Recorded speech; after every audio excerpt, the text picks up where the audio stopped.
You missed a spot, Livy. The voice crawled down my spine like an insect. I didn't need to turn around to know Silas was standing in the doorway. I could hear the rhythmic clink of the ice cubes in his glass. He wasn't a loud drunk. He was the kind who got quieter, sharper, and more focused the more he drank. "I'll get it," I said, my voice barely a whisper. I kept my eyes fixed on the white porcelain of the sink. "You're a pretty girl," he said, stepping into the small kitchen.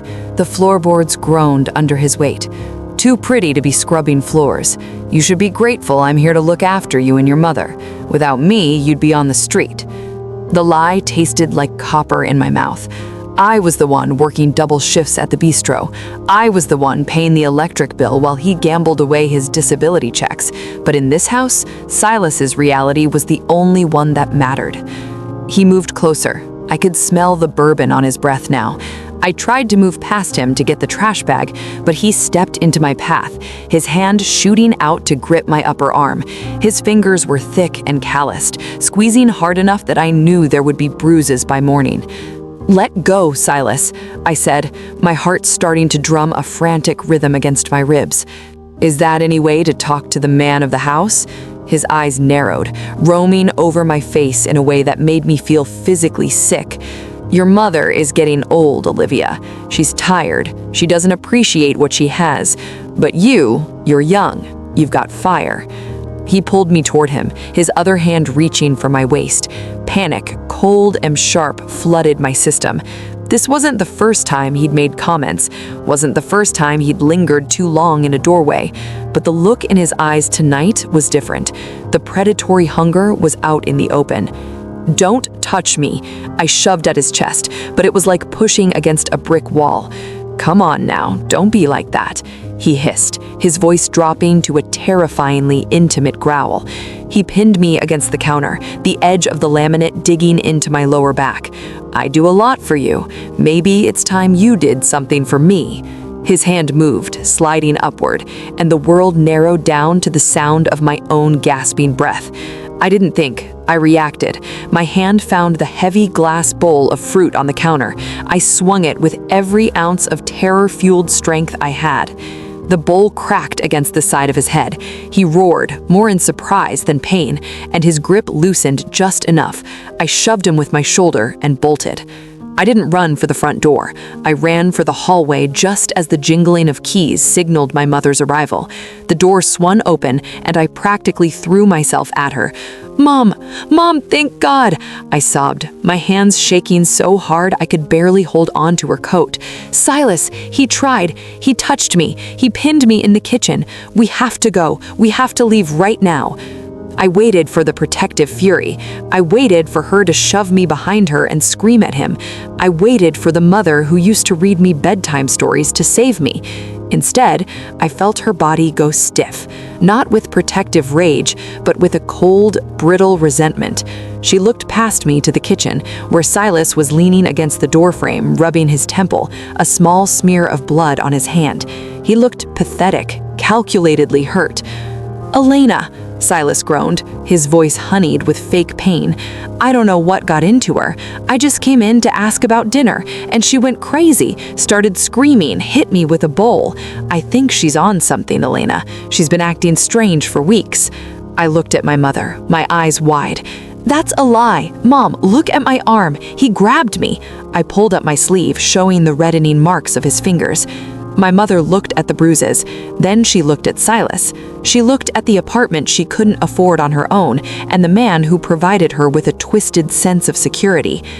"You probably provoked him," she said. The words were like a physical blow to the stomach. I stumbled back, my hands dropping from her coat. "What?" "You've always been difficult, Olivia, always looking for drama. Silas is a good man. He's been a father to you when your own father didn't want you." "He tried to assault me, Mom," I screamed, the sound echoing off the thin walls. "Don't you use those words in this house," she snapped, stepping forward and slapping me across the face. The sting was nothing compared to the hollow ache opening up in my chest. "You're ungrateful. You're trying to ruin the only good thing I have left because you're selfish. Now apologize to him." I looked at her, really looked at her, and realized I didn't recognize the woman standing in front of me. Fear had hollowed her out until there was nothing left but a shell held together by denial. Behind her, Silas offered a small, triumphant smirk. He knew he'd won. He knew that in this house I was prey, and he had the blessing of the only person who was supposed to protect me. "I'm not apologizing," I whispered. "Then get out," my mother said, her voice trembling but firm. "If you can't respect this family, you don't belong in it." "Mom, it's raining outside. I have nowhere to—" "If I said get out," she shrieked, the sound cracking with a desperate kind of madness. She grabbed my bag from the small table by the door and threw it into the hallway. Then she shoved me. I stumbled out into the dimly lit corridor of the apartment building. The door slammed shut, and I heard the deadbolt slide into place. The silence that followed was the loudest thing I'd ever heard. I stood there for a long time, staring at the peeling paint of the door. I had $40 in my pocket, a backpack with a change of clothes, and a soul that felt like it had been shredded. I turned and walked toward the stairwell. I didn't have a plan. I just knew I couldn't be near them anymore. I walked out of the building and into the cold, torrential Chicago rain. I walked for hours, my clothes soaking through, my shoes squelching with every step. I was wandering aimlessly through the industrial district, the part of town where the streetlights are few and the shadows are long. I was crying so hard I could barely see, the salt of my tears mixing with the rain. I turned into a narrow alleyway, seeking a moment of shelter under a rusted fire escape. That's when I smelled it. Iron, sharp and metallic. I wiped my eyes and looked toward the end of the alley. A black SUV had jumped the curb, its front end smashed into a brick warehouse. The engine was smoking, hissing as the rain hit the hot metal. And there, slumped against the driver's side door, was the man who would change my life. I didn't know he was Ross Marcelli. I didn't know he was the king of the North Side.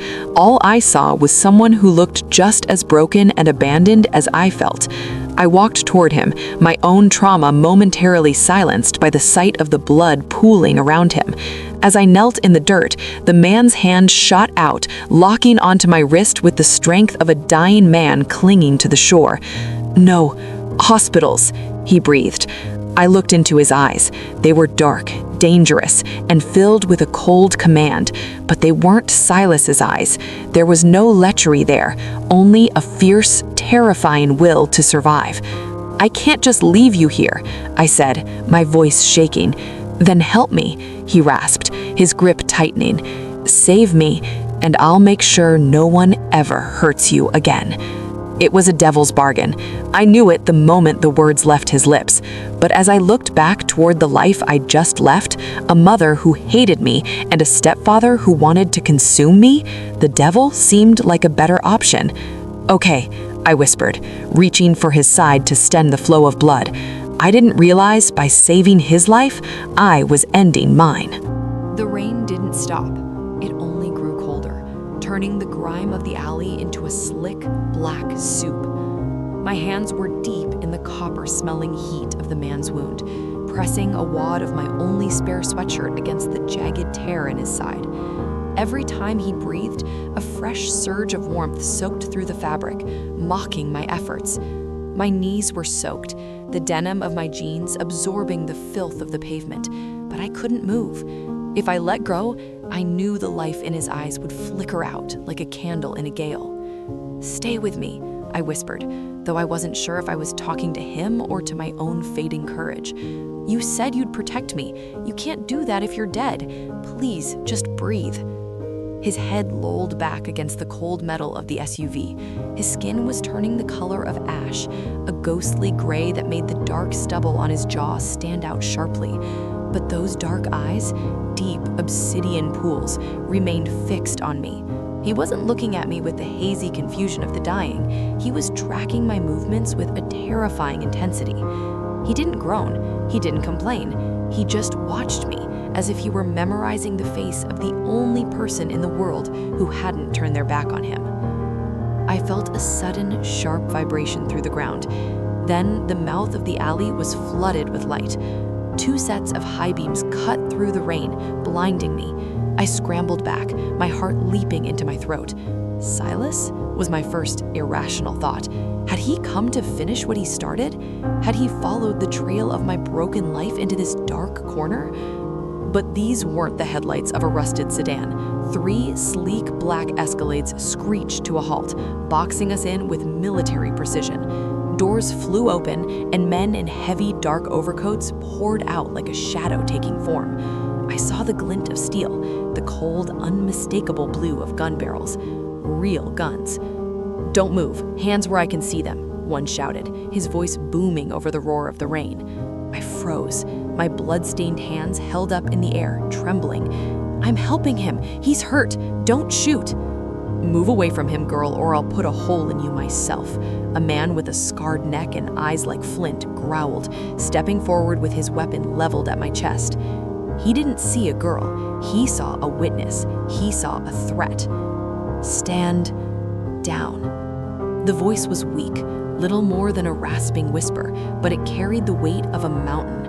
Ross had shifted, his hand clutching the door handle of the SUV for support, his knuckles white. Even on the verge of passing out, his authority was absolute. It was the voice of a man used to being obeyed without question. The men stopped instantly. The man with the scarred neck lowered his gun, his expression shifting from aggression to a mask of professional concern. "Boss? Christ, we thought you were gone. The hit?" "She stays," Ross interrupted, his voice cracking but firm. He pointed a shaking, blood-stained finger at me. "She saved the life you almost let them take. Bring her. If a hair on her head is touched, I'll have yours." Before I could protest, before I could tell them I just wanted to go to a bus station and disappear, 2 of the men grabbed my arms.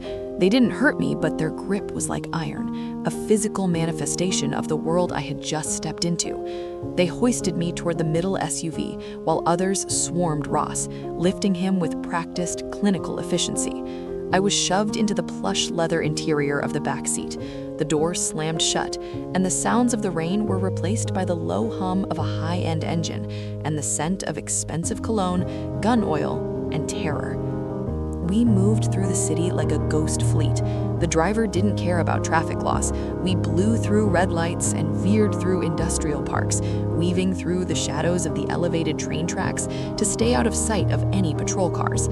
I sat huddled in the corner, staring at my hands. The blood was starting to dry, tacking my fingers together. It was a physical reminder that I was no longer the girl who worked double shifts at a bistro.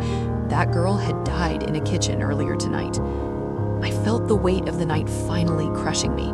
I stood under the steaming water for an hour, scrubbing the blood, Ross's blood, off my skin until it was raw and red. I didn't sleep.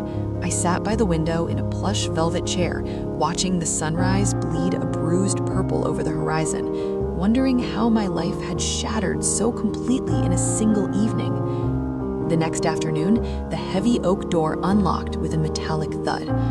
"The boss is awake," a guard said, his hand resting on his holster. "He wants to see you." I was led through the labyrinthine halls to the master suite. Ross was propped up on a sea of black silk pillows. His chest was heavily bandaged, a dark silk shirt draped over his shoulders but left unbuttoned. He looked less like a dying predator now and more like a king recovering from battle. His face was still pale, but the strength was returning to his features.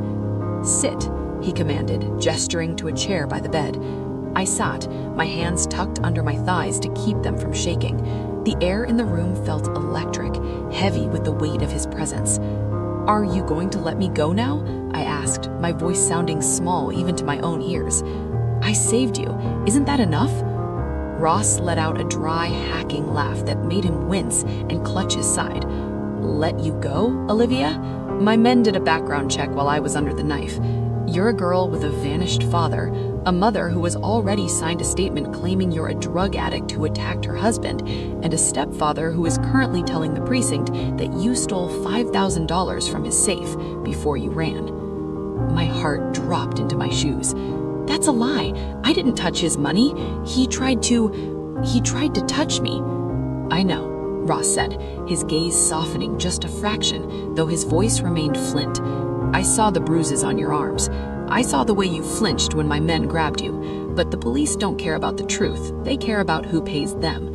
And right now, your stepfather is playing the victim. If you walk out those gates, you'll be in a cell within an hour. And Silas, he'll be waiting for you when you get out. I looked at the floor, tears of pure, unadulterated frustration pricking my eyes. I was trapped between a monster I knew and a monster I didn't. I don't leave debts unpaid, Ross said, his voice dropping to a low melodic vibration that seemed to hum in my very bones. You saved my life. In my world, that makes you mine to protect. But my world is a cage of a different sort. My enemies saw you in that alley. They know you're the reason I'm still breathing. If they find you, they won't just kill you. They'll use you to get to me in ways you can't imagine. So what are you saying? I asked, looking up. My eyes met his, and for a second, I saw a flicker of something human behind the mask of the mafia boss. I'm saying you need a new identity, a status that makes you untouchable to the police and to my rivals alike. He leaned forward, ignoring the pain of his stitches. The law can't touch a Marcello. My enemies won't dare lay a finger on my wife. I'm going to marry you, Olivia. The air left my lungs. What? No, I don't even know you. You're a criminal. You're a killer. I am a man who survives, and I'm offering you this same chance.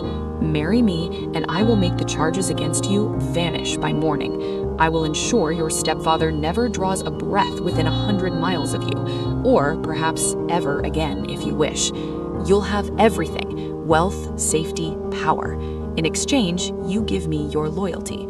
You're the girl who saved the king. Now you'll be his queen. This is just a business deal to you, I whispered, horrified by how cold he could be.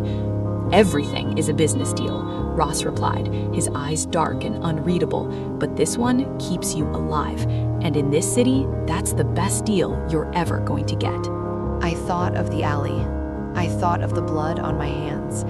And then I thought of Silas's smirk and my mother's cold, rejecting eyes. I realized then that I was choosing between two different kinds of death. One was a slow, agonizing end in a gutter. The other was a gilded life in a cage of thorns. If I do this, I said, my voice finally steadying, you never touch me, not unless I want you to. This is a contract, Ross, not a real marriage. Ross's lips quirked into a ghost of a smile, a flash of white teeth that looked more like a threat than a gesture of comfort. I prefer my prizes willing, Olivia. You have my word. We will be partners in the eyes of the world and strangers in the dark. He reached out his hand, the same hand that had gripped me in the rain, now clean and steady. I looked at it for a long time before reaching out and placing my hand in his. The moment our skin touched, a spark of something, danger or perhaps destiny, shot up my arm. I didn't realize that by saving his life, I was ending mine. But as the door to my old life slammed shut, I couldn't help but feel a flicker of dark triumph. Silas was going to lose, and for the first time in my life, I was the one holding the cards. The transition from a waitress to a mafia bride happened with a clinical, terrifying speed. Ross didn't believe in long engagements. In his world, a vulnerability was a target, and until I was officially a Marcello, I was a liability. For 3 days, I was a prisoner in the master wing of the estate. I wasn't locked in, technically, but every time I stepped into the hallway, a man with a bulging holster and a stone-cold expression would escort me. I was poked, prodded, and measured by a team of silent tailors who arrived at dawn. They spoke in hushed Italian, their measuring tapes snaking around my waist and bust, as if they were measuring me for a shroud rather than a gown. I caught glimpses of the wedding preparations through the tall windows of the guest suite. Men were setting up a massive white silk tent in the garden, and trucks filled with white roses, thousands of them, arrived hourly. To anyone else, it would have looked like a fairy tale. To me, it looked like a funeral for the girl I used to be. "You look like you're heading to the gallows," a voice said from the doorway. I turned. It was Dante. He was leaning against the doorframe, checking his watch. He had become my shadow, the man responsible for turning a nobody into a woman worthy of standing beside Ross. "Isn't that what this is?" I asked, gesturing to the heavy ivory lace draped over the chair. "I'm being sold for protection."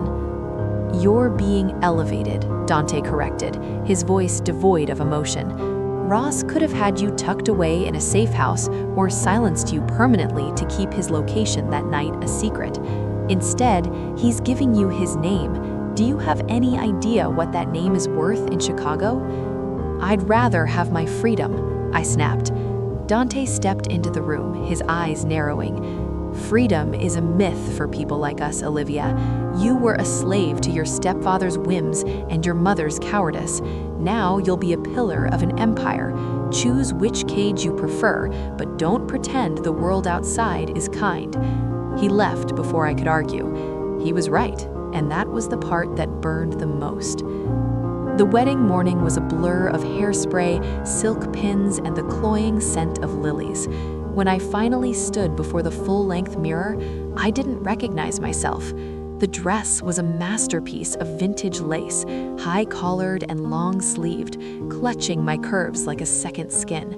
My hair had been swept up into an intricate crown of braids, and a veil of fine tulle obscured my face. I looked ethereal. I looked untouchable. I looked like a lie. "It's time," the maid whispered. The ceremony was held at dusk. The garden was lit by 1,000 flickering candles, their light reflecting off the Lake Michigan breeze. As I walked down the long white aisle, I felt the weight of 100 pairs of eyes on me. These weren't friends or family. These were the capos, the soldiers, and the rival families who had come to see if the rumors were true, that Ross Marcello had been saved by a common girl. I saw their wives, women dripped in diamonds with eyes as hard as the stones they wore. They looked at me with a mixture of pity and predatory curiosity. I was an interloper in their world. At the end of the aisle stood Ross. He was in a black tuxedo that made him look impossibly tall and dangerously handsome. The paleness from his injury had been replaced by a bronze glow, and he stood perfectly straight, showing no sign of the stitches holding his side together. When I reached him, he didn't smile. He simply took my hand. His skin was warm, and his grip was firm, a silent reminder of the contract we had signed with blood. "I do," I whispered when prompted, the words feeling like ash in my mouth. "I do," Ross said, his voice deep and resonant, echoing through the silent garden. When he lifted my veil to kiss me, I braced myself for something cruel, but his lips were soft, almost hesitant against mine. It lasted only a second, a fleeting contact that sent a shiver of electricity through my body that I didn't want to acknowledge. The reception was a display of obscene wealth. Champagne flowed like water, and the tables groaned under the weight of lobster and truffles. I sat beside Ross on a raised dais, playing the part of the devoted bride. "Smile, Olivia," Ross murmured, leaning close so his breath tickled my ear. "The Lucchese family is watching from table 4. They need to believe I'm smitten, not just obligated." "I'm not an actress, Ross," I whispered back through a frozen smile. "Then learn. In this room, if they smell a fracture in our union, they'll start digging, and you don't want them to find what's underneath." As if on cue, a man with white hair and a face like wrinkled parchment approached the dais. He was flanked by 2 younger men who looked like they were carved out of granite. "Ross," the old man said, his voice a gravelly rasp. "A bold move.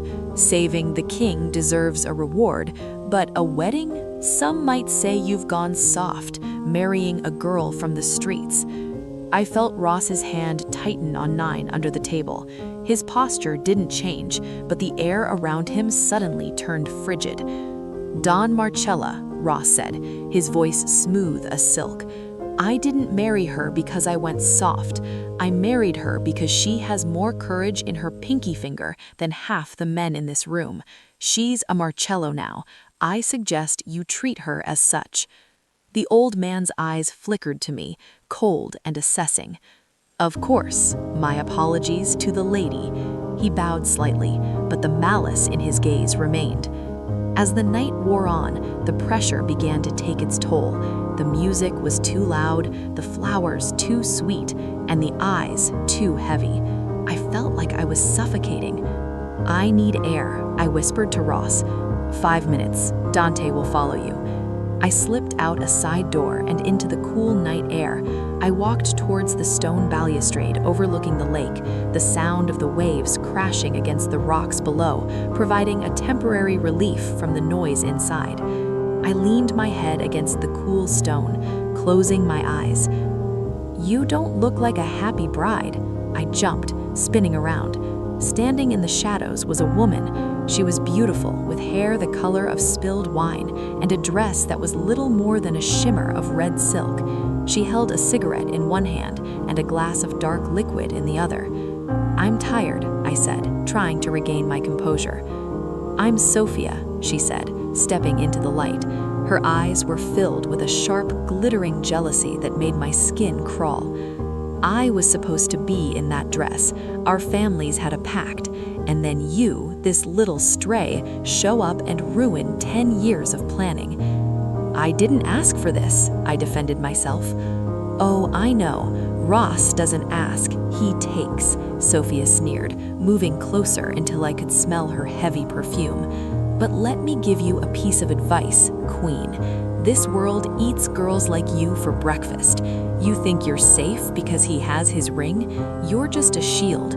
When the bullets start flying again, and they will, he'll put you in front of him without a second thought." "He saved me from my family," I countered, though her words planted a seed of doubt in my mind. "He didn't save you, he recruited you," she hissed.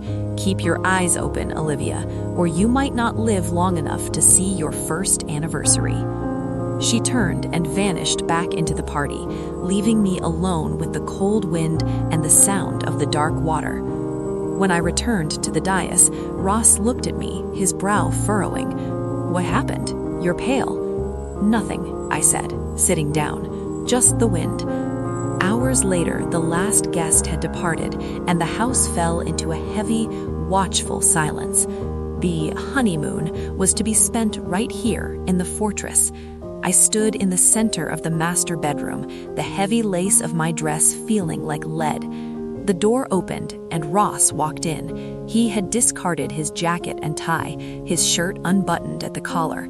He looked exhausted, the strain of the day finally showing in the lines around his eyes. I stood my ground, my heart hammering. "You said you wouldn't touch me.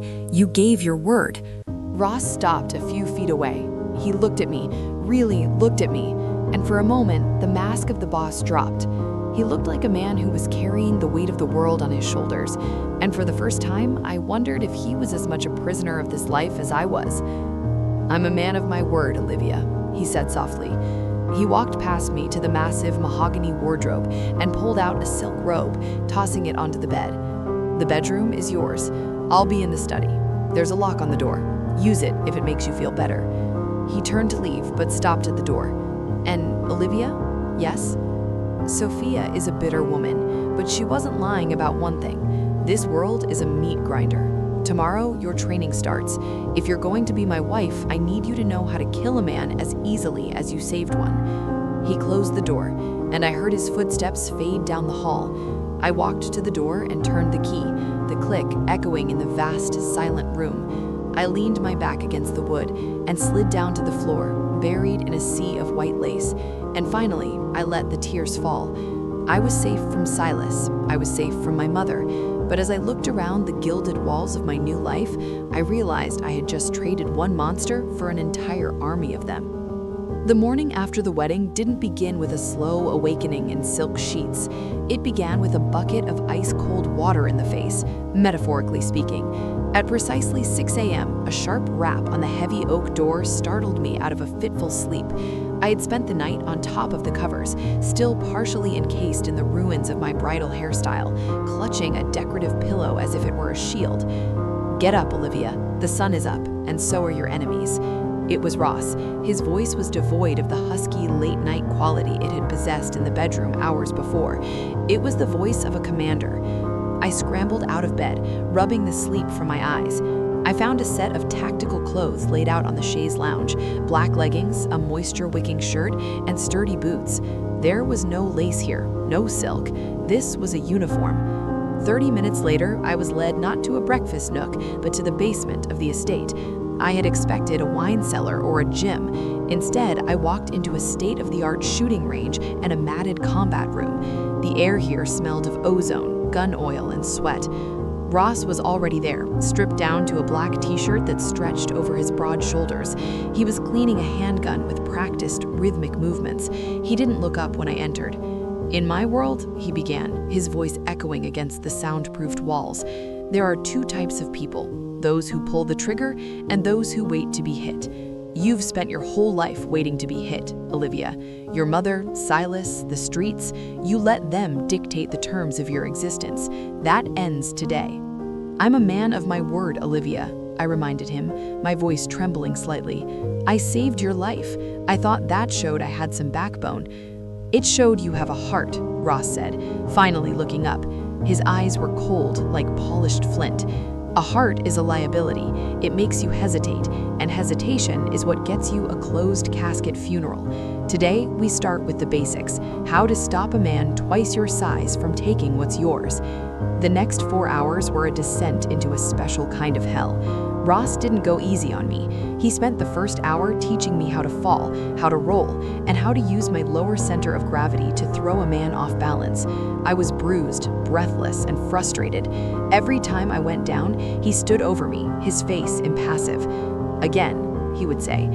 "I'm tired, Ross," I gasped, after the 20th time he'd pinned my arms behind my back. "The man trying to slide a knife between your ribs won't care if you're tired. He'll love it. It makes his job easier. Is that what you want? To make it easy for them?" I gritted my teeth and shoved him back with a burst of resentment. I managed to catch him off guard, slipping under his arm and delivering a sharp elbow to his ribs, right where his stitches were. He grunted, stumbling back, a flash of genuine surprise crossing his face. For a second, I panicked, thinking I'd crossed a line, but then a slow, predatory smirk spread across his lips. "Good," he wheezed, rubbing his side. "Use that anger. It's the only thing more honest than fear." We moved from the mats to the firing line. The weight of the 9mm semi-automatic in my hand was terrifying. It felt heavy, cold, and final. "Focus on the front sight," Ross commanded, standing directly behind me. He wrapped his large hands over mine, guiding my grip. His chest was pressed against my back, and despite the bruises and the exhaustion, I felt a treacherous spark of heat at his proximity. I pulled the trigger. The roar of the gun deafened me, and the recoil sent a shockwave up my arms. I missed the paper target entirely. Again. We stayed there until my hands shook so much I couldn't hold the weapon steady. By the time we ascended back to the main floor, I felt like a stranger in my own body. I was sore in places I didn't know existed, but there was a new hardness in my chest, a small glowing coal of defiance. Lunch was a silent affair in the dining room. Ross was reading through a stack of ledger sheets while I picked at a salad.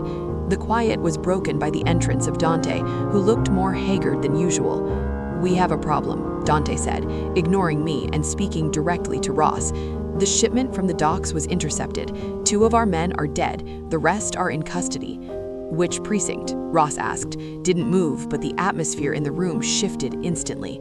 The air grew heavy, thick with the threat of violence. "The 12th, but it wasn't a standard raid. They knew exactly which containers to open. We have a mole, Ross, a high-level one." Ross finally looked up, his eyes landing on me. I felt a chill run down my spine. Did he suspect me? I'd barely been out of his sight. "Take her to the study," Ross ordered, "to lock the doors. I have to go to the city." "Ross, what's happening?" I asked, standing up. He didn't answer me. He was already out of his chair, reaching for a coat Dante held out for him. He paused at the door, turning back to look at me. "Stay in the room, Olivia. Don't talk to anyone. Not the maids, not the guards, no one. If the mole is in this house, you're the easiest target they have to hurt me." He vanished, leaving me alone in the cavernous dining room. I did as he was told, retreating to the study. It was a masculine room, filled with a smell of old paper and expensive tobacco. I paced the floor, my mind racing. A mole, someone in this inner circle, was a traitor. Hours passed. The sun set, casting long, distorted shadows across the mahogany desk. I found myself looking through the drawers, looking for, I didn't even know what. A way out? A way in? In a bottom drawer, hidden under a false floor, I found a leather-bound journal. I knew I shouldn't touch it, but the curiosity was a physical itch. I opened it. It wasn't Ross. The handwriting was delicate, feminine. He thinks he can control the city, but he can't even control his own blood. The Marcello legacy is built on a foundation of sand. When the tide comes in, I will be the one standing on the shore. The entry was dated 3 years ago. There were names, dates, and amounts, payoffs to city officials, the locations of safe houses, and something called the Phoenix Protocol. A cold realization washed over me. This wasn't just a journal, it was a map of the Marcello Empire's weaknesses. The door to the study creaked open. I slammed the journal shut and shoved it back into the drawer, my heart hammering against my ribs. I expected Ross. Instead, it was Sophia. She was wearing a trench coat, her hair damp from the rain outside. She didn't look like the glamorous woman from the wedding. She looked sharp, desperate, and dangerous. "You're not supposed to be in here," I said, trying to keep my voice steady. "And you're not supposed to be a Marcello," Sophia countered, stepping into the room and closing the door behind her. She looked at the desk, her eyes lingering on the drawer I'd just closed. "You've been digging, haven't you? Looking for the skeletons in the closet?" "I don't know what you're talking about." "Don't play the innocent with me, Olivia. You're a survivor from the streets. You know a golden opportunity when you see it. Ross is a dying breed. The old ways are ending. There are people, powerful people, who want to see this empire dismantled. They could make you very rich. They could give you the freedom Ross only pretends to offer." "You're the mole," I breathed, the pieces clicking together. "You're the one feeding the police information." Sophia laughed, a dry, bitter sound. "I'm the one who should have been at his side. I'm the one who understands the cost of this life. He chose you because you were a ghost, a blank slate he could write his own rules on. But he forgot that ghosts have a habit of haunting people." She reached into her coat and my training kicked in. Before she could pull whatever she was reaching for, I lunged across the desk. I grabbed her wrist, twisting it the way Ross had taught me. A small silver pistol clattered to the floor. We struggled, falling to the carpet. Sophia was fueled by a decade of resentment, but I was fueled by a lifetime of survival.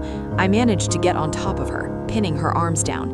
"Get off me, you little bitch!" she shrieked. The door burst open.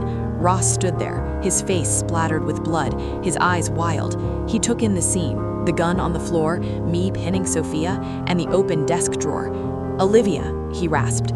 "She's the one, Ross," I shouted, my voice breaking. "She tried to kill me. She's the mole." Ross stepped into the room, his gaze moving from Sophia to the desk. He didn't look relieved. He looked devastated. He walked over to the desk, pulled out the journal I had tried to hide, and held it up. "This was my sister's," he said, his voice a low, dangerous rumble. "She died 3 years ago. This journal was supposed to be destroyed." He looked at Sophia, then at me. "How did you find it?" I was just looking," I started, but the look on his face stopped me. "You were looking for leverage," he said, and the coldness in his voice was worse than any physical blow. "Just like her, just like everyone else." He signaled to the guards who had appeared behind him. "Take Sophia to the basement. I'll deal with her later." They dragged a screaming Sophia out of the room. Ross remained, standing in the center of the study, the journal clutched in his hand. He looked at me, and for the first time, I didn't see a protector. I saw a man who had been betrayed so many times that he no longer knew how to see the truth. "I wasn't looking for leverage," I whispered. "I was looking for you." "Get out," he said, not looking at me. "Go to your room. And Olivia, the lock on your door works from the outside, too." As I walked out, I realized the art of war wasn't about shooting guns or throwing punches. It was about knowing who to trust when the world was on fire. And in this house, the fire was just beginning. The sound of the key turning in the lock from the outside was a metallic click that echoed in the pit of my stomach. I stood in the middle of the master suite, the same room that had once felt like a sanctuary of luxury, and realized it had officially become a cell. Ross didn't come back that night. I paced the length of the Persian rug until my feet were sore. Every time I closed my eyes, I saw the look of utter devastation on his face when he held his sister's journal. It wasn't just anger, it was the look of a man who realized that even the dead could keep secrets from him. I wanted to scream through the door that I hadn't been looking for leverage, that I had been curious about the man I'd married. But I knew the guards on the other side didn't care about my heart. They only cared about the boss's orders. By the second day of my confinement, the silence began to grate on my nerves. A maid, not the silent one from before, but a younger girl named Maria, brought my meals on a silver tray. She kept her eyes down, her hands trembling as she set the porcelain plates on the table. "Maria," I said, catching her wrist as she turned to leave. She flinched, and I immediately let go, feeling a pang of guilt. I looked just like Silas in that moment, and the thought made me sick. "I'm sorry, is he okay? Is Ross okay?" Maria looked at the door, then back at me, whispering so softly I could barely hear her. "The city is in chaos, Signora. The arrest of the men at the docks has the other families talking. They say the Marcellos are leaking. Mr. Dante is cleaning house."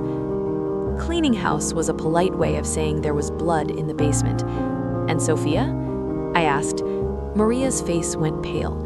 "She is gone. That is all we are told." When she left and the bolts slid back into place, I felt a cold shiver. I had caused that. By exposing Sophia, I had triggered a purge. I was a waitress who had wanted to save a life, and now I was a catalyst for death. I spent the afternoon searching the room. If Ross was going to treat me like a prisoner, I was going to act like one. I looked for anything, a loose floorboard, a hidden vent, a way to see what was happening in the rest of the house. I found nothing in the bedroom, but in the walk-in closet, behind a row of silk dresses Ross had bought for me, I found a small service panel. It took me an hour to pry it open with a metal nail file. Behind it wasn't a way out, but a nest of wires and a small flickering light. A bug. The realization hit me like a physical blow. Ross hadn't just put me in this room to keep me safe. He was listening. Every sob, every pacing footstep, every whispered prayer. He wanted to hear it all to find the mole he still thought I might be. I sat on the floor of the closet, staring at the little green light. I whispered to the empty air. "You're listening, aren't you? You're waiting for me to make a mistake. You're waiting for me to call someone, to say something that proves I'm a traitor. But there's no one to call, Ross. My mother hates me, my stepfather wants to kill me, and the only person I thought might actually care about me just locked me in a room with a microphone." I leaned my head against the wall. "I saved you because I thought you were different. I thought you were a man who knew what it was like to be hunted. But you're just like Silas, aren't you?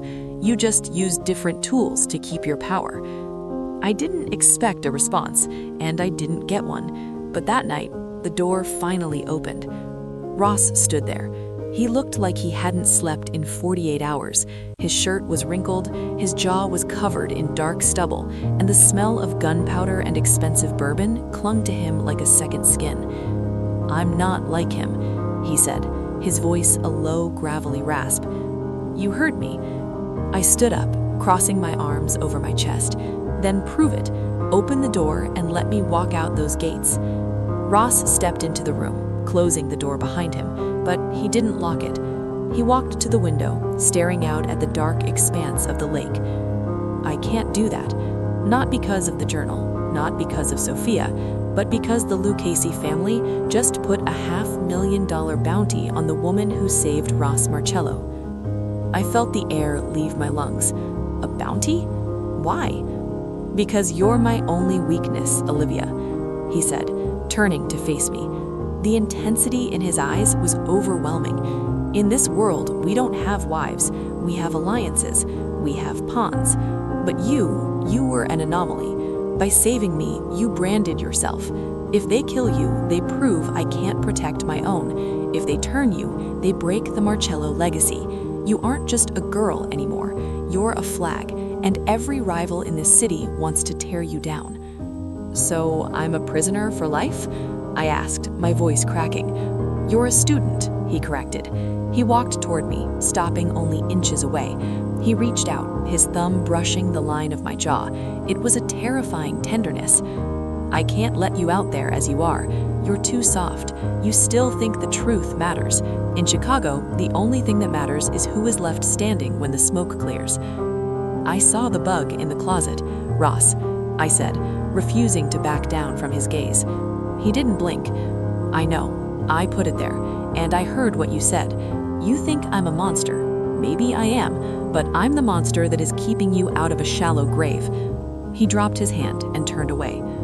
Tomorrow, Dante is keeping you to the city, not for a shopping trip. You're going to see where the money comes from. You're going to see the people who rely on the Marcellos for their survival. If you're going to be a queen, you need to understand the weight of the crown. And if I refuse? Ross looked back at me over his shoulder. Then you stay in this room, and I keep listening to you cry until you realize that there is no old life to go back to. There is only here, and there is only us. He walked out, leaving the door slightly ajar. I stood there for a long time, the cold wind from the lake blowing through the open window. I looked at the door. I could run. I could try to slip past the guards, climb the fence, and disappear into the night. But Ross's words echoed in my mind, a $500,000 bounty. I wasn't just Olivia anymore. I was a target. I walked over to the closet and looked at the little green light of the bug. I didn't rip it out. Instead, I leaned in close. I'll go, I whispered. I'll see your city. But don't think for a second that you own me, Ross. I've been owned by people far more cruel than you, and I'm still here. I went to bed, but I didn't sleep. I dreamed of white roses turning to blood, and a king who sat on a throne made of the bones of his friends. The next morning, Dante was waiting for me at the bottom of the grand staircase. He looked at my simple attire, a dark coat and jeans, and nodded in approval. The boss says you're ready to learn, Dante said, leading me to a different car, a nondescript gray sedan, not the flashy Cadillacs. The first lesson, Olivia, is that power isn't about how many guns you have. It's about how many people owe you their lives. We drove into the heart of the city, but we didn't go to the Magnificent Mile or the Gold Coast. We went to the south side, to the neighborhoods the city had forgotten. We stopped in front of a crumbling community center, where a line of people stretched around the block. Why are we here? I asked. This is a Marcello-funded kitchen. These people don't care about the mafia. They care that their kids have milk and that the heat stays on in the winter. Ross provides what the government won't. In exchange, these people are our eyes and ears. If a stranger enters this neighborhood, we know within 5 minutes. As we walked through the center, I saw the way people looked at Dante. It wasn't just fear, it was a strange, desperate respect. Then a woman approached us. She was thin, her face etched with worry. Mr. Dante, is it true? Is the boss okay? We heard there was trouble. Dante placed a hand on her shoulder. The boss is fine, Alina, and this is his wife, Olivia. She's the reason he's still with us. The woman looked at me, her eyes widening. She reached out and took my hand, her grip surprisingly strong. God bless you, child. You saved more than just one man that night. You saved all of us. I felt a lump form in my throat. I had spent my whole life feeling like a burden, like something to be used and discarded. To this woman, I was a savior. But as we were leaving, a black van with tinted windows turned the corner too fast. Dante's demeanor changed instantly. He shoved me toward the sedan. Get in, now! The side door of the van slid open, and a spray of gunfire shattered the windows of the community center. People screamed, diving for cover. Dante pulled his weapon, returning fire as he shoved me into the floorboards of the car. "Stay down!" he roared. The engine roared to life, and we sped away, the sound of bullets thudding against the armored plating of the car. My heart was racing, the familiar scent of iron filling the air. As we tore through the streets, I realized that Ross was right. I wasn't in a cage, I was in a war. And the Lucchese's didn't care about community centers or hungry children. They only cared about the flag. I sat up once we were several blocks away, my hands shaking. I looked at Dante, whose jaw was set in a hard line. "They tried to kill those people," I whispered, "just to get to me?" "Welcome to the family, Olivia.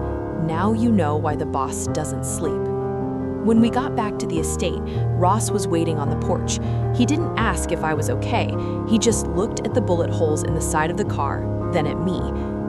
"Do you understand now?" he asked. I walked up to him, my face cold, my fear replaced by a burgeoning, icy rage. I looked him dead in the eye. "I understand. Now give me a bigger gun. I'm tired of being the one who hides." For the first time since I'd met him, Ross Marcello looked at me with something that wasn't command or pity, it was awe. The rage I had felt on the porch didn't fade, it hardened into a cold, sharp edge. Ross didn't give me a bigger gun that night, but he did something more significant. He moved me out of the guest wing and into his personal quarters. It wasn't an invitation to intimacy. The distance between us remained as vast as the ocean, but it was a strategic move. I was no longer a prisoner to be watched. I was a partner to be protected. However, the peace of the fortress was shattered 2 days later by a single phone call. I was in the small library adjacent to the master suite, reading through the Phoenix Protocol journal I had managed to spirit away during the chaos of Sophia's removal. I was trying to make sense of the encrypted ledgers when Dante entered, his face grimmer than I had ever seen him. "Ross wants you in the war room," he said. The war room was a windowless chamber in the heart of the house, filled with monitors and maps of the city. Ross was standing over a central table, his hands planted firmly on the edge. When I entered, he didn't look up, he just pointed at a screen. It was a grainy video feed from a doorbell camera. My breath hitched. It was the hallway of my mother's apartment building. 2 men in heavy jackets were dragging a woman out of an apartment. She was screaming, her hair disheveled, her face a mask of pure terror. Behind them, a man followed, clutching his stomach and shouting, "Silas!" But he wasn't being dragged. He was talking to the men, pointing towards the stairs, his face twisted in a desperate, greedy grin. "They took her," I whispered, my hand flying to my mouth. "They didn't just take her," Ross said, his voice like dry ice.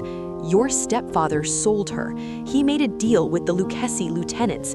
He gave them her location and told him he could lure you out in exchange for a clean slate on his gambling debts and a seat at their table." The betrayal should have hurt, but I felt strangely numb. Silas selling us out was the most consistent thing he had ever done. But my mother, even after she'd thrown me out, even after she'd lied for him, the sight of her being handled like a piece of meat made my blood boil. "What are we going to do?" I asked. "Nothing," Ross said. I spun on him. "Nothing? They'll kill her. She has nothing to do with this." "She has everything to do with this," Ross countered, finally looking at me. His eyes were devoid of sympathy. "She's the bait, Olivia. They want me to send a rescue team into an ambush, or worse, they want you to go running back to her so they can snatch the both of you. In this game, you don't chase the bait, you let it rot until the fisherman gets tired." "She's my mother, Ross," I screamed, the sound echoing off the cold walls. "She's the woman who chose a predator over her own daughter," Ross roared back, stepping towards me. "She's the woman who stood by while you were being bruised and broken. Why do you still care? Why are you willing to risk my men's lives for someone who wouldn't even give a statement to clear your name?" "Because I'm not you," I sobbed, the tears finally breaking through.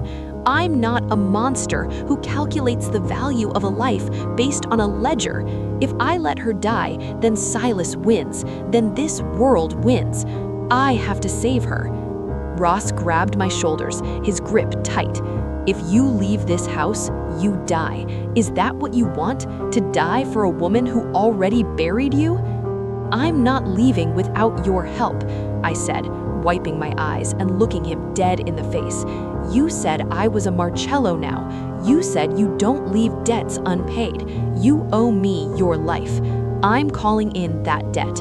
Save my mother. The silence in the room was deafening. Dante shifted uncomfortably by the door. Ross stared at me, his jaw working as he battled with his own cold logic.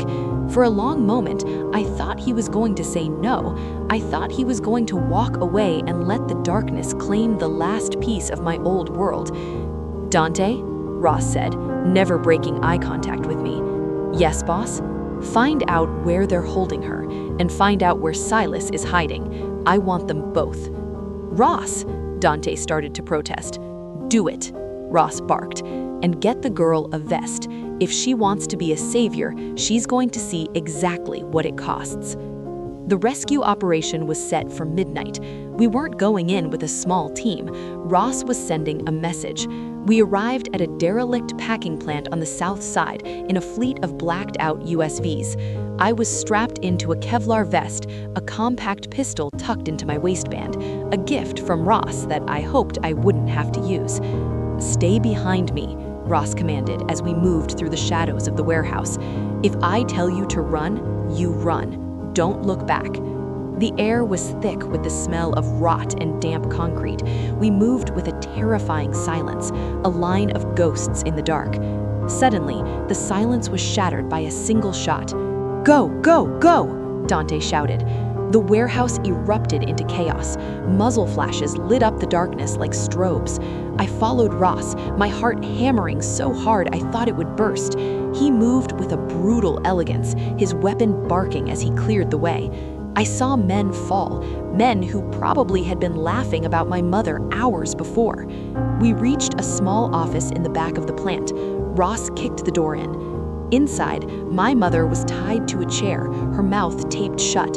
Her eyes were wide with a terror so deep it looked like madness.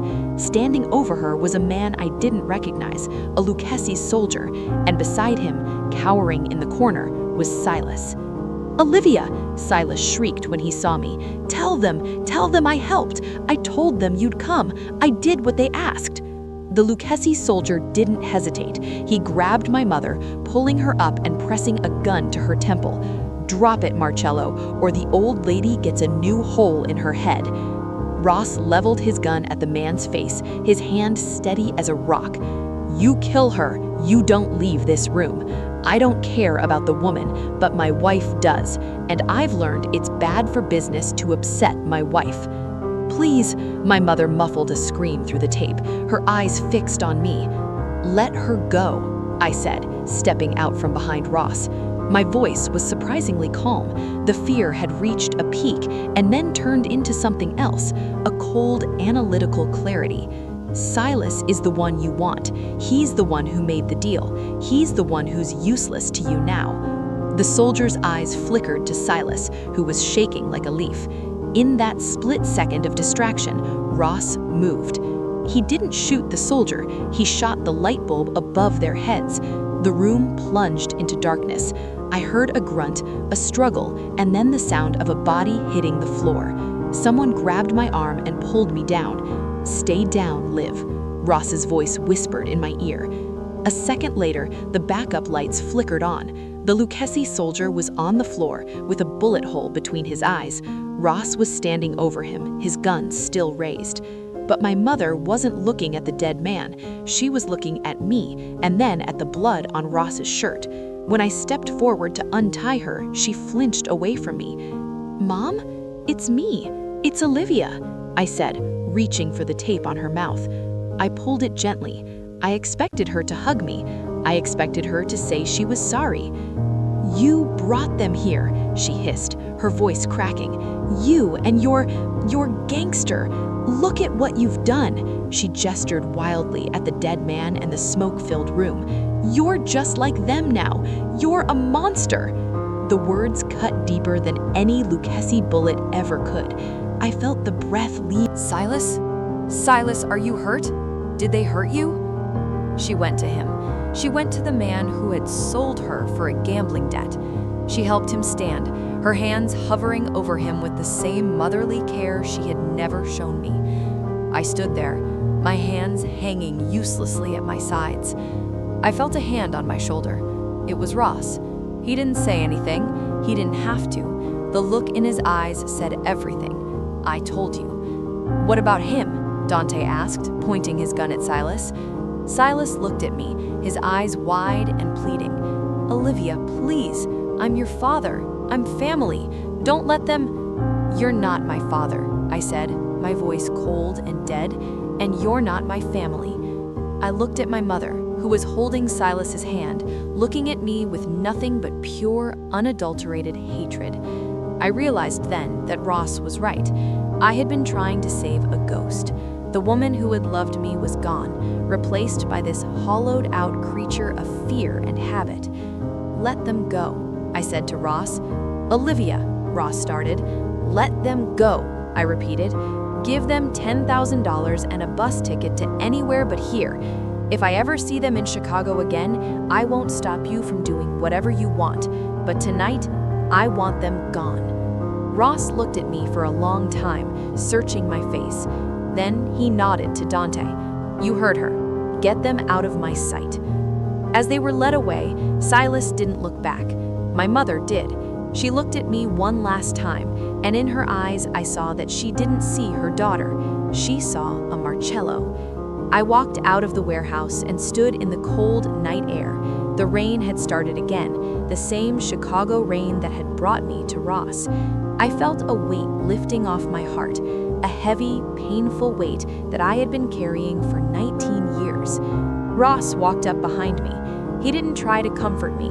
He just stood there, a silent sentinel in the dark. "I'm sorry," he said. It was the first time I had ever heard him apologize for anything.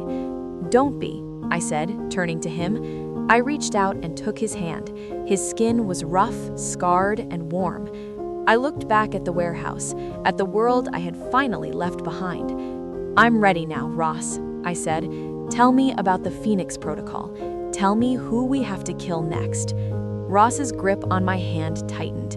A slow, dark smile spread across his face, the smile of a king who had finally found his queen. "Let's go home, Olivia. We have work to do." The aftermath of the warehouse felt like a rebirth. For the first time, the sprawling Marcello estate didn't feel like a prison. It felt like a command center. I spent my days in the library, not hiding, but working. The Phoenix Protocol Journal wasn't just a list of names. It was a blueprint of a betrayal so deep it threatened to swallow the city whole. Ross had given me a seat at the table, literally. Every morning, I sat with him and Dante as they reviewed reports from the docks, the warehouses, and the political offices they held in their pockets. I was the one who spotted the patterns. I was the one who noticed that the Lucchese family wasn't just attacking our shipments. They were being invited in by a phantom third party. "Someone is clearing the path for them," I said, tapping a map of the shipping lanes. "Look at the timing. The police raids only happen when the security detail is rotated. That's not a leak, that's a schedule." Ross leaned over my shoulder, the scent of cedar and tobacco surrounding me. His hand rested on the back of my chair, a casual intimacy that had become our new normal. "The board of directors," he murmured, "the old men who think I'm too young to hold the crown. If they're working with the Lucchese's, they're playing a dangerous game," Dante added, leaning against the mahogany desk. "The Lucchese's don't share power, they consume it. Then we make them choke on it," Ross said, his voice dropping to that dangerous low vibration. But before we could strike, the world decided to remind me that I was still the flag everyone wanted to capture. Ross had to travel to Springfield for a meeting with a senator whose vote we needed for a new development project. For the first time since the wedding, he was leaving me behind. "Stay inside," he told me, his hands framing my face in the foyer. "Dante is staying with a full detail. I'll be back by midnight." "I'll be fine, Ross," I said, trying to sound more confident than I felt. "I have the journal. I have my training." He kissed me, not the hesitant brush of the wedding night, but something deep, possessive and lingering. If anything happens, you go to the safe room. Don't play the hero. The day was quiet, almost too quiet. The estate felt hollow without Ross's presence. I spent most of it in the library, but by late afternoon, a restlessness took hold of me. I walked out into the gardens, the white roses from the wedding now fully bloomed and heavy with the scent of spring. I was near the stone balustrade when I saw her, Maria, the young maid who had brought me food during my confinement. She was sitting on a bench near the hedge maze, her face buried in her hands, her shoulders shaking with silent sobs. My instinct to protect, the one part of my old self I hadn't managed to kill, flared up. I walked over to her. "Maria, what's wrong?" She looked up, her eyes red and swollen. "Oh, Signora, it's my brother. He owes money to the wrong people. They say if he doesn't pay by tonight, they'll send him back to us in pieces." "How much?" I asked, already reaching for the slim wallet in my pocket. "It's not just the money," she sobbed. "They want him to deliver a message. He's at the old gatehouse at the edge of the property. He's too scared to come closer." I hesitated. Ross's voice echoed in my head. "Don't leave the house." But the gatehouse was technically within the perimeter of the estate, just outside the inner wall. And Maria was just a girl, as terrified as I once had been. "I'll go with you," I said. "We'll bring him inside. He'll be safe here." I didn't call Dante. I didn't want to explain why I was breaking Ross's rules for a maid's brother. I took my compact pistol, checked the clip, and followed Maria through the winding garden paths towards the shadowed edge of the estate. The gatehouse was a small, ivy-covered stone building used for storage. As we approached, the air felt colder, the silence of the woods beyond the wall pressing in on us. "Is he inside?" I asked, my hand moving toward the gun in my waistband. Maria didn't answer. She stopped walking, her crying suddenly ceasing. She turned to look at me, and the pity in her eyes was the most terrifying thing I'd ever seen. "I'm sorry, Signora," she whispered. "They have my mother, too." Before I could draw my weapon, the door to the gatehouse burst open. Two men wearing tactical gear and balaclavas lunged at me. I managed to get one shot off, hitting the first man in the shoulder, but the second one was on me instantly. A heavy cloth soaked with something sweet and chemical was pressed against my face. I fought. I clawed at his eyes, my training screaming at me to roll, to strike, to survive. But the world was already turning into a kaleidoscope of gray and black. The last thing I saw was Maria standing in the rain, weeping as they tossed me into the back of a nondescript van. I woke up in a room that smelled of dust and old blood. My hands were tied behind me to a cold metal chair, and my head felt like it had been split open with an axe. Ah, the Queen is awake. I blinked, trying to focus. Standing in front of me was a man in an impeccably tailored navy blue suit. He looked like a banker or a lawyer, except for the cold, dead light in his eyes. "I am Marco Lucchese, and you, Olivia, are a very expensive piece of leverage. Ross will kill you," I rasped, my throat raw from the struggle. Marco laughed, a soft, cultured sound. "Ross is currently sitting in a Senate hearing that is being delayed by procedural issues. By the time he realizes you're gone, the board of directors will have already voted to remove him as CEO of the Marcello Holdings. And do you know why they'll do that? Because a man who can't keep his wife safe is a man who can't keep an empire stable. You're working with the board," I said, the pieces of the Phoenix Protocol falling into place. "They don't want to destroy the Marcellos, they want to merge with you, a monopoly of crime." "Smart girl," Marco said, leaning forward. "Ross was always too traditional. He believes in honor and loyalty. We believe in profit. But Ross is sentimental about you. He saved you, he married you, he broke the rules for you. That makes you his Judas kiss, the thing that will finally bring him to his knees." He pulled out his phone and hit a button. "Call him. Tell him you're safe. Tell him to come to the coordinates I give him. Alone." "No," I said. Marco's expression didn't change. He reached out and backhanded me across the face so hard my chair tipped. I hit the concrete floor with a jar that rattled my teeth. "You've been training with him, haven't you?" Marco mused, standing over me. "I can see the defiance in your eyes, but you're still just a girl from the south side, Olivia. You don't have the stomach for what comes next." He signaled to a man in the corner, a large, hulking brute with a scarred lip. "Show her that we aren't the Marcellos. We don't have silk pillows and roses."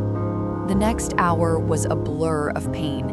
They didn't want to kill me, not yet, but they wanted to break me. Every blow was calculated to hurt without leaving a mark that a camera couldn't hide. But every time the brute hit me, I thought of Silas. I thought of my mother's cold eyes. I thought of the rain in the alley. Compared to the soul-crushing betrayal of my family, physical pain was almost a relief. It was honest.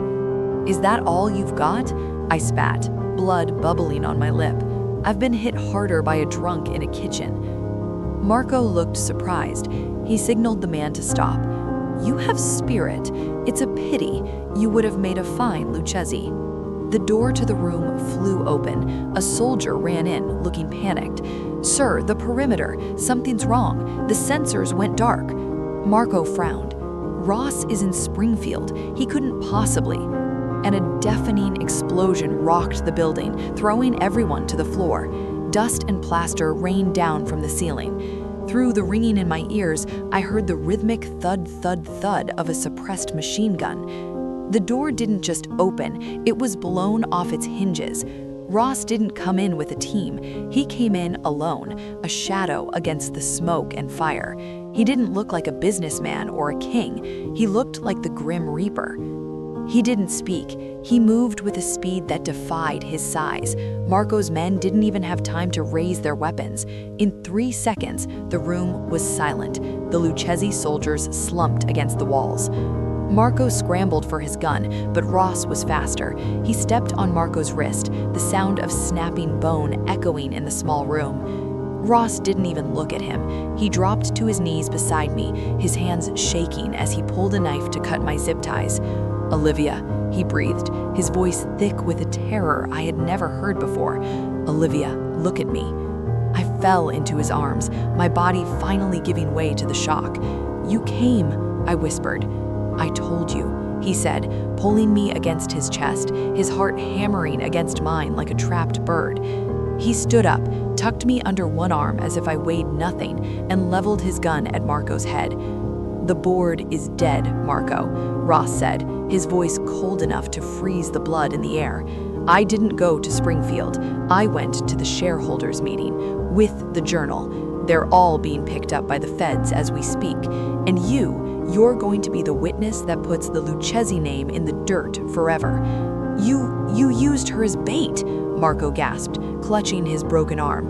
Ross's grip on me tightened. "No, I didn't. I left a tracker in the bug she found in the closet. I knew she'd find it. I knew she'd carry it. I didn't use her, Marco. I trusted her." He looked down at me, and in the ruins of that dark room, I saw it. It wasn't just a contract anymore. It wasn't just protection. It was love. And in our world, that was the most dangerous revelation of all. The days following the kidnapping were a blur of antiseptic smells and heavy silences. Ross had moved a medical team into the estate, turning the library, the place where I had first begun to uncover the truth, into a recovery room. He didn't leave my side for the first 48 hours. He sat in the velvet chair, his eyes bloodshot, watching the IV drip as if he could keep me alive through sheer force of will. But as my bruises faded from purple to a sickly yellow, the reality of what he had said in that warehouse began to settle. I trusted her. "The Phoenix Protocol," I rasped one evening, my voice finally returning to its full strength.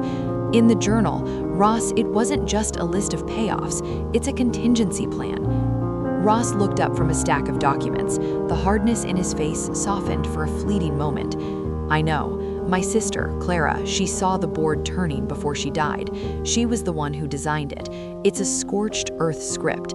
If the Marcello name is ever compromised by internal rot, the protocol triggers an automatic dump of every offshore account, every hidden deed, and every bribe into the hands of the Federal Witness Protection Division." "It's a suicide switch," I whispered.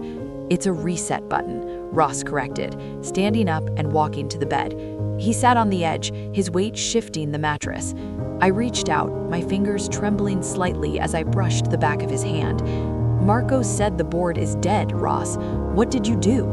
"I didn't have to do much," he said, a dark glint in his eyes. "I gave the feds enough to start a RICO investigation into the board members who collaborated with the Lucchese's. They're currently turning on each other in a race to see who gets the shortest sentence. But the protocol is still active, Olivia, and the key is missing." I frowned, thinking back to the delicate handwriting in the journal. Clara didn't write the key in the book. She wrote a riddle. "I've been staring at that riddle for 3 years," Ross sighed. "A king's heart is kept in the place where he first learned to bleed. I thought it was our childhood home. I tore the floorboards up. Nothing." I closed my eyes, visualizing the pages. I remembered the way the ink was pressed deeper on certain words. "It's not a place, Ross. It's a person. Who did your sister love more than anyone?" Ross went still. "Me." "No," I said, opening my eyes. "She loved the person you were before you became the king. She loved the boy who saved her from your father's temper. Where did you go when you were kids to hide?" Ross's breath hitched. "The old chapel in the cemetery, behind the family mausoleum. There's a loose stone behind the altar where we used to hide our treasures, mostly stolen cigarettes and comic books. The place where he first learned to bleed. You cut your hand there once, didn't you? A blood pact." Ross stared at me, a look of profound realization dawning on him. He didn't say a word.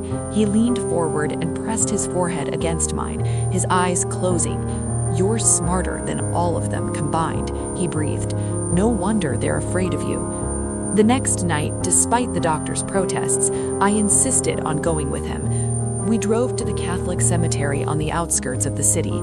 The moonlight turned the marble headstones into rows of white teeth. It was a place of absolute silence, save for the wind whistling through the iron fences. Ross led me to the back of the property, to a small, crumbling stone chapel that looked as if it hadn't seen a prayer in a century. We stepped inside, the air thick with the scent of damp earth and incense. Ross walked straight to the altar. He knelt, his fingers tracing the stones at the base. He found a jagged crack, wedged his knife into it, and pried. A small, heavy stone popped out, revealing a hollow space. Inside was a simple USB drive encased in a locket with Clara's initials. "The Phoenix Protocol," Ross said, holding the drive as if it were made of glass. "With this, I can purge the remaining traitors and rebuild the family from the ground up. No more board, no more old men pulling the strings.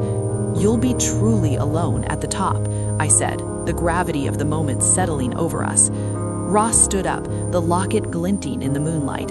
He looked at me, and for the first time, he didn't look like a boss. He looked like a man who was tired of the war. "Not alone," he said. But as we turned to leave the chapel, the heavy wooden doors groaned shut. The click of the lock echoed through the vaulted ceiling. From the shadows behind the confessionals, 4 men emerged. They weren't wearing the tactical gear of the Lucchese's. They were wearing the dark suits of the Marcello inner circle. "I'm sorry, Ross," a voice said. Dante stepped out from behind the altar. My heart shattered into 1,000 pieces.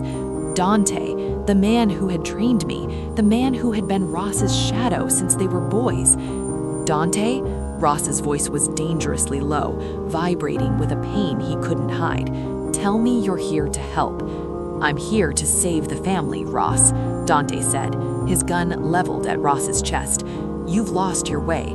You're making deals with the feds. You're letting a girl run your strategy. The board had one thing right. You've gone soft. You're going to burn this whole empire down just to keep her safe." "I'm purging the rot," Ross roared. "You're part of that rot?" "I'm a traditionalist," Dante countered. "The Marcello name belongs to the streets, not to a USB drive in a federal office. Give me the locket, Ross. I'll make sure you and the girl get a quick exit. I'll tell the family the Lucchese got you both." Ross didn't move. He stepped in front of me, shielding my body with his. "You'll have to shoot through me, Dante, and you know better than anyone, I don't go down easy." "I know," Dante said. his finger tightening on the trigger.